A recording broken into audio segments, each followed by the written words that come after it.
پیغمبر علیه الصلاۃ والسلام مبارک به دعا کوله چې اللهم انی اسالک صحه، یالله ما ته صحت راکا، یالله ما د صحت په نعمت سره ونازوا. یعنی د پیغمبر علیه الصلاۃ والسلام مبارک خو الحمدلله الله رب العزت د دنیا هغه ټول بیکاره بیماری را واخله، هغه د عیب بیماری را واخله، لا هغه الله ساتلی و خلاص کړی وو. خو بیا هم پیغمبر علیه الصلاۃ والسلام مبارک د صحت نعمت چې دی دا ډیر عظیم بلی. یعنی خبره دا چې د عاجزانو د دې صحت درک چې دی هغه د مریض سره شمال میږي، د صحت درک را واخله لکه د کور درک و چاته شور مال میږي و مسافر ته. د آزادی درک چې دی هغه و قیدی ته ډیر شور مال میږي، او بیا د مالداری چې کوم مطلب ژوند دی هغه بیا و غریب ته ډیر شور مال میږي. دا چې پیغمبر علیه الصلاۃ والسلام مبارک به دعا کوله یا الله ما ته صحت راکه، زه سوال د صحت در څخه کوم. نو صحت ولې نو نه جوړي قوم یو ډیر لوی مطلب د الله رب العزت فضل بولې نعمت بولې د الله رب العزت له جانبه د ګناو څخه د خلاصېدو یو شی خدای. بیا ولی پیغمبر علیه السلام مبارک دومره دعاګانې کولې. خبره دا چې د عاجزانو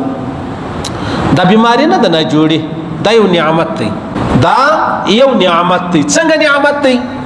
پیغمبر علیه الصلاۃ والسلام مبارک فرمایي و یو نیک مؤمن سړی بیمار سي، یو منافق سړی بیمار سي. د نیک او مؤمن سړی بیماری دا ده چې دی ناجوړ سو د هغه څه ما بعد دی دا وایي چې یاره زه ناجوړ سولما، الله بیرته ماته صحت راکوي، الحمدلله ثم الحمدلله. دا مؤمن دی پر دغه ناجوړي باندې الله پاک وده ته ډېر څه چې دی هغه ورکوي. او بعضې داسې کسان شته چې هغه ناجوړه شي. د هغه داسې مثال دی لکه د حیوان چې زه جوړ وم ولې جوړ وم چې ناجوړه سو ولې ناجوړه سولما. نو پیغمبر علیه الصلاۃ والسلام مبارک فرمایي و هغه ته پر دې بیماری باندې یو شی نه میلاویږي. او پیغمبر علیه الصلاۃ والسلام مبارک فرمایي که یو سړی د بیماری په حال کې مړ سو یوه تبه ور باندې تېره سوله،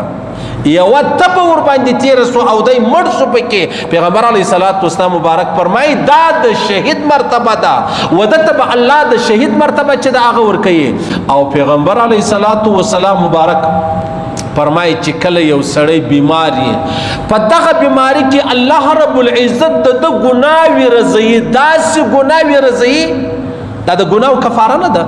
پیغمبر علیه الصلاۃ والسلام مبارک فرمایي یو واره پر انسان باندې تبه رااله او د ګناوي کړي دي الله رب العزت په دغه تبه باندې د هغه ګناوي ورزوي. یعنی ما تا خو به د ګناو دپاره توبه باسو چې الله ما ته معافي وکړه، لما غلطي وسوه، لما ګناه وسوه، لما ناکي وسوه، لما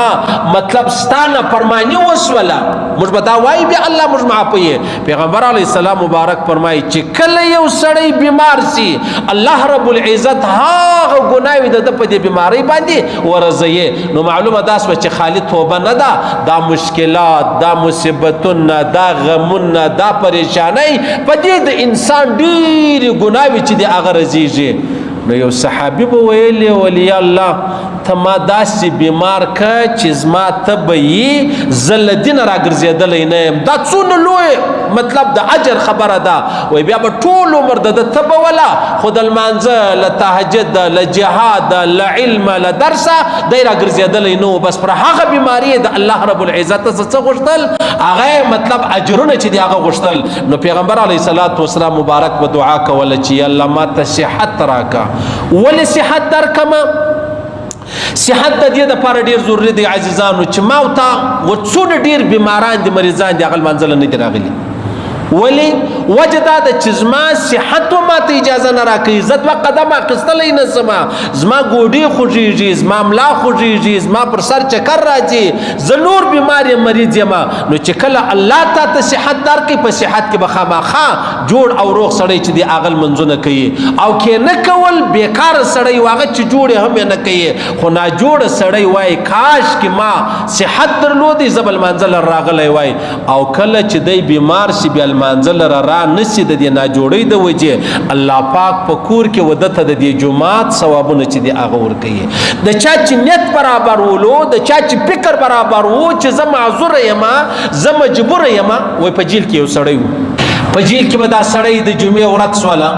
انو بیا به دی راولاړ شو غسل بیا وکړو بیا به دغسې کپړې مپړې بدلې کې بیا به خوشبو ولګوله بیا به رالی هغه بیرک چې کم دی په دا کم دغه کې به دی بندي ولو رالی هغه دروازې ته به ودرېدی ولې الله دومره زما په وسه وه د جمعې د لمانځه تیاري د دې په آخوا زما په وسه نه دی الله ته ما ته اجرونه پوره راکړه اوس دلته دا سړی معذوره دی د جمعې لمانځه ته اجازه نشته ورته او د ده فکر دا دی که زه خلاص وای ما به د جمعې لمونځ کړی وای پیغمبر علیه صلات وسلام مبارک فرمایي الله پاک ودته د جمعې د لمانځه ثواب چې دی هغه ورکوي نو اللهم انی اسألک صحه یا الله ما ته صحت راکړه ما جوړ ولره او جوړتیا ډېر عظیم نعمت دی عزیزان ډېر عظیم نعمت دی تاسو ورسې وګورئ په د هسپتالو کې یا په کورو کې مطلب د مشران یا ادې یا بابا یا نیکه مریضان یې څه ښایسته خوراک ځینې پاته یې شایسته شربت جنې پاته یې خورما جنې پاته یې دغسې د دنیا څومره نعمتونه جنې پاته یې اوس ګوره که سړی صحت ولري هر نعمت د ده دپاره نعمت دی او چې سړی بیمار یې دغه یو نعمت الله جنې واخلي هلته په زرو نعمتونه د ده دپاره ممنوع سلو بند سو حاکم هم ورته وایي طبیب هم ورته وایي ډاکټر هم ورته وایي وشار سړی هم ورته وایي چې دا مه خوره دا تا ته تاوان کوي نو پیغمبر علیه صلات وسلام مبارک به د صحت دعا کوله موږ هم دغه دعا کوو چې الله موږ ته صحتونه راکړه او د صحت نعمت چې دی عزیزانو دا تر مال هم تر اولاد هم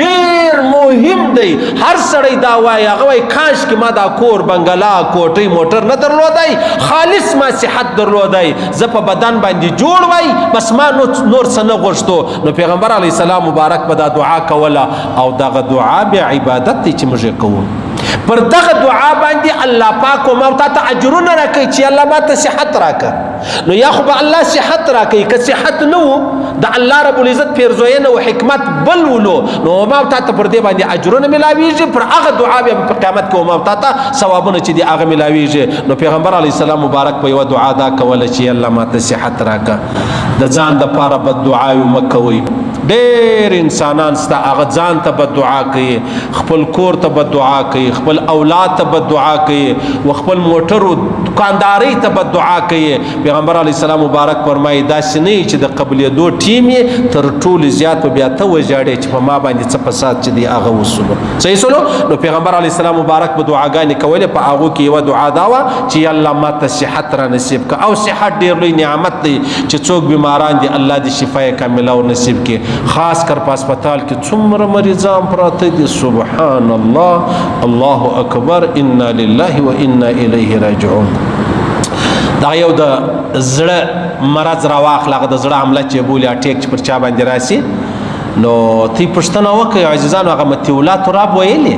هغه دی چې په کومه ورځ د زړه اټیک ورباندې رالی نو ده ویلې ول زما لاسونه کاږه سو زما لاسونه کاږه سو دا لاسونه ما برابرولی نه سولو او بیا پیښه څه راله پیښه دا راله دی چا سره په ټلیفون د وروره سره اخته ولو په هغې کې دا خبره راله چې دا خبرې نه سوې کولی خبرې نسوې کولی دا وای اواز مې نه راوځي اواز نه پوهېږم چې دا هلته د زړه مسله وه او د زړه چې کله پر چا اټیک راسي الله دې نه کوي داسې چې ته به د دنیا جهان ورته کښېنستلی دی دومره خوله چې د هغه ورباندې راځي صحیح سلو نو پیغمبر علیه السلام مبارک چې به د صحت دعا کوله په هغې کې دا د زړه صحت هم راواخله د زړه جوړتیا راواخله څومره کسان د زړه د حملې د وجې هغه مرې او ما او تا د دې شان روکتام کړی نه دی ولې هغه دا دی ډاکټر صاحب خو اول دا وایي د زړه بیماري چې کومه ده ډاکټر احمد صاحب نومیږي په اسټرالیا کې دی د زړو ډېر ماهر ډاکټر دلې راغلی و بیا زما سره میلمه و نو دی دورې ټول ژوند یو پر هاي لیول باندې د زړو مطلب ډاکټر دی نو ده ویلې چې تقریبا 32% که 40% راوښول دا د زړه بیماري دا و هغه چاته ډېره لاحقه کېږي چې څوک سګریټ څکوي کوم څوک سګریټ والا دي و هغو ته د زړه بیماري چې د هغه ډېر ژر چې د هغه راځي یعنی نور اسباب یې سته 15 مطلب سببونه نور هم سته خو په دې کې یوه خبره 15% چې دی هغه د چیش دی هغه د سیګریټ دی او سیګریټ څکول دا و انسان ته څومره لوی تاوان دی اول د مال زیاده دویم د انسان د خولې بدبویي راځي دریمه خبره دا د ستا د صحت لپاره څومره لوی تاواني شی دی او د هغه ډاکټر راته ویلي ول مولوي صاحب په کوټه کې د 3 ورځې د څه عملیات وکړلو نو د زړه چې کوم ډاکټران دي ول هغو د زړو په واټ کې هم سګریټونه څکول صحیح سلو د چې ویل د استرالیا سره راغلي د چلګر جهان به دغه راکوي کور یې ودان اوس هم کور چې 400 نه دي څکولي وروره صحیح ده چې 400 نه دي څکولي ته ولې پریشانه یې ډاکټر صاحب یعنی د زړه حمله چې راځي عزیزانو په هغه کې ډېره لویه وجه چې دغه د چیش ده هغه د سیګریټ مه څکوئ او الحمدلله الله پاک موږ ساتلي یو زه په خپل الحمدلله نه نسوار نه بیړۍ نه سیګریټ د دې ټولو هغه لوی رب چې دی هغه ساتلي یو او بله خبره چې دا هغه چیش دی هغه واک نه کول دي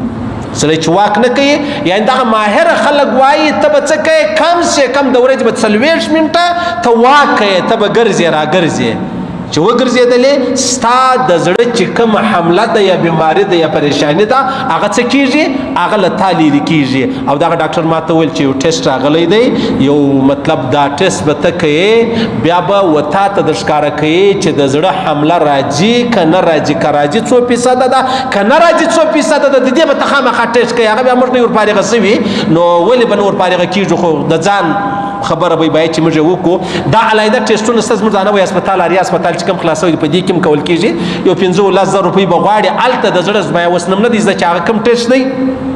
ورسه ټیسټ وکړه بیا وتا ته درشي بیا اچانک پر تا باندې حمله نه راځي ولې د هغه څه مخکې ته خبرې چې دا مشکل را روان دی دغه مشکل مخنیوي چې دی هغه وکړه نو تر ټولو لویه وجه مطلب د دغه زړه د اټیک چې کومه ده د زړه د حملې هغه چې شته سیګریټ څکول او بیا څه کول بیا واک نه کول زه الحمدلله واک کوم زورور واک کوم مقصد چې پر کور یم کور کې یم ناوخته بیا زما کوچنی بچی دی سایکل لري بیا کور څخه غټ دی الحمدلله بیا ښه ډېر یو 10 منټه 15 منټه هغه سایکل باندې وګرځو د ځان دپاره د اوس په خلک وایي یاره ته ملا یې ته پر سایکل باندې ګرځې او سایکل جرمني والا ویل زما ملګری دی ډاکټر عنایت الله صاحب ډېر زورور ماهره ډاکټر دی دا اډي جوړ هغه ویلې ول موږ په جرمني کې سبق وایي دا ټول کسان پر سایکلانو تلل ورتلل ول دلته زموږ سره د جرمني یو ډاکټر راغلی و دلته چې وکتل په ښار کې سایکلان نسته چې سایکلان نسته نو بیا ما ته ویل چې دا خلک کرده پر موټر سایکلانو یا په موټرانو کې دا ولې مال دلی خدا ول نو بس خالی ورته ګوره د شوګر بیماری ته ګوره او د زړه بیماری ته خالی ګوره او تر ټولو زیات تعداد ورسې وګوره زموږ کوچني بچیان دي هغه هم د شوګر شکرې سره مخامخ دي وجه څه ده وجه دا ده چې واک نه کوي وجه څه ده وجه دا ده چې د زړه دپاره مطلب دی سیګریټ چې دی هغه نه پرېږدي چې نه پرېږدي بیا خالي او پریشانۍ ته چې دی هغه ګورئ نو پیغمبر علیه السلام مبارک په دعا کوله اللهم انی اسألک صحه یا الله ماته صحت را نصیب کړه یا الله ماته جوړتیا راکړه یا الله ماته روغتیا راکړه یا الله ما روغ ولرا او د روغ صحت بیا کم باچی دا د مریضانو سره پښتنه وکړي او په روغ صحت کې جهاد هم کېدلی سي علم هم حاصلېدلی سي حج لروم تللی سي عمرې لروم تللی سي 5 وخت لمونځ په جومات هم کولی سي د یو چا پوښتنې لروم ورتللی سي د هغسې مطلب د یو ملګري ملاقات لروم ورتللی سي کله چې سړی صحت ولري او چې صحت نه لري دا ټولې خبرې چې دا ټول عبادات چې پاته سو او سره د دې چې په زورو نعمتونه د هغو سبب هم راګرځېدلی نو پیغمبر علیه السلام مبارک چې کومه دعا کړې ده موږ هم د هغه دعا کوو او که بیا څوک بیماران دي د الله رسول فرمایي الله زما د امت سره عجبه معامله کړې ده چې جوړې شکر ادا کا الله راضي کېږي او که ناجوړې بیا صبر وکړه الله رب العزت راضي کېږي دا یوه دعا وه